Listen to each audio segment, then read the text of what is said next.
anyway, you guys beat Ohio State earlier this season 2-1.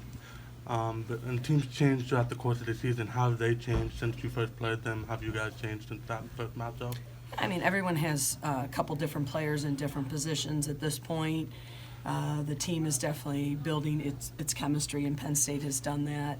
So I think both teams just have, a little bit more understanding of what each other brings. So it would boil down to chemistry and just understanding of the game. I think as you go through so many games, you have a little bit more soccer IQ, a little bit more intelligence about how everything's going to play out. So I would say that Ohio State has gained that throughout their Big Ten play and obviously their NCAA tournament game. This is a big weekend for the team.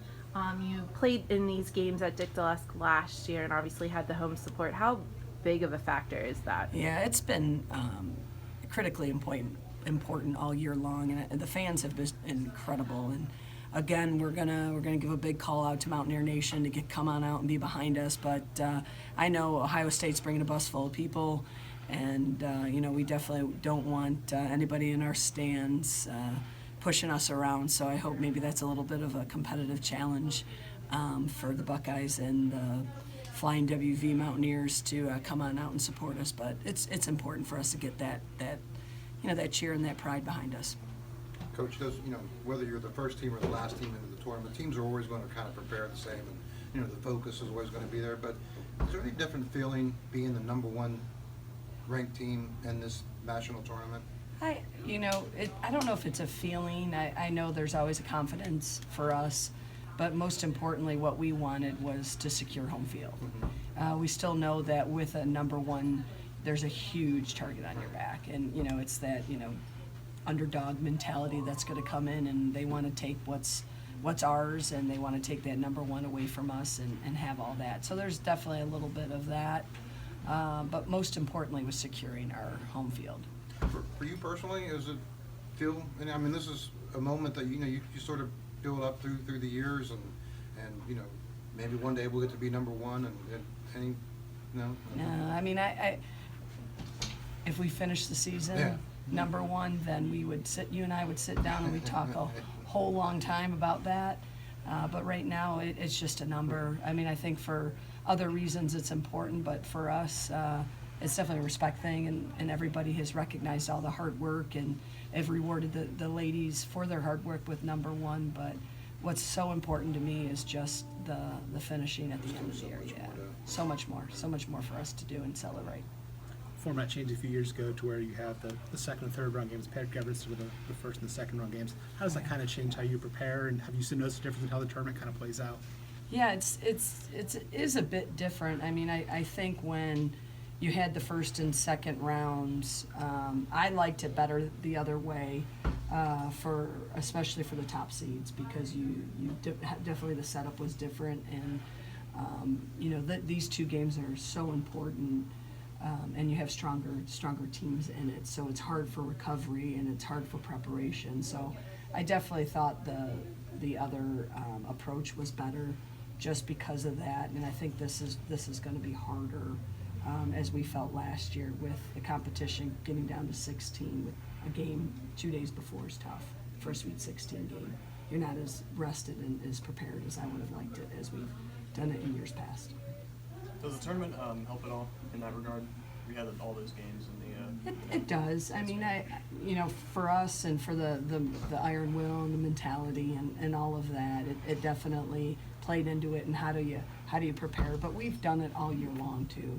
Friday, Sundays. That's definitely been something that we've had to battle through. So that's going to be important and hopefully for us to lean on as things go forward, and hopefully in our favor Friday night. Coach, you look at just the way your defense has played. Obviously the TCU game, a couple goals, but other than that, all zeros over the last couple months. Can you just talk on your defense, please, and then specifically just what Hannah Abraham has brought to the table for you? Yeah. So specifically, our back line has just been stellar. I think our back line has done a great job eliminating any dangerous types of opportunities. So I attribute a lot of that to obviously our senior and Kadisha and her experience, her worldly experience. But Esther has done a great job alongside of her, and obviously Amadin has also joined that, and it's so important. Then you have Carly Black, so that leadership has been really important. But everybody's got to defend, and then you bring in Hannah Abraham, who has been a clutch player for us, has scored some really big game winners, and really sets the tone and the tempo when she comes in. We don't really drop when Hannah gets into the game. She, if anything, she brings the tempo up. But from a defensive standpoint, Hannah's been doing a great job, but obviously from an attacking standpoint, doing her job, creating, she got the golden goal in the TCU game in the big tournament. And then, throughout the whole year has been scoring goals. And she's a sophomore, so I mean, even though that's past freshman, still a little bit of youth on the side. So Yeah. I'm sure you obviously pleased with her upside. I mean, Yeah. Yeah. I mean, Hannah's grown up with us too. I remember Hannah when she was 10, so I'm always going to look at her like she's 12. But yeah, she's definitely playing, beyond her years, and that youth is something that will continue to develop. But we're really proud of Hannah and what she's done for us thus far. When you met Ohio State in September, you held them to season low in shots and shots on goal. How do you replicate that?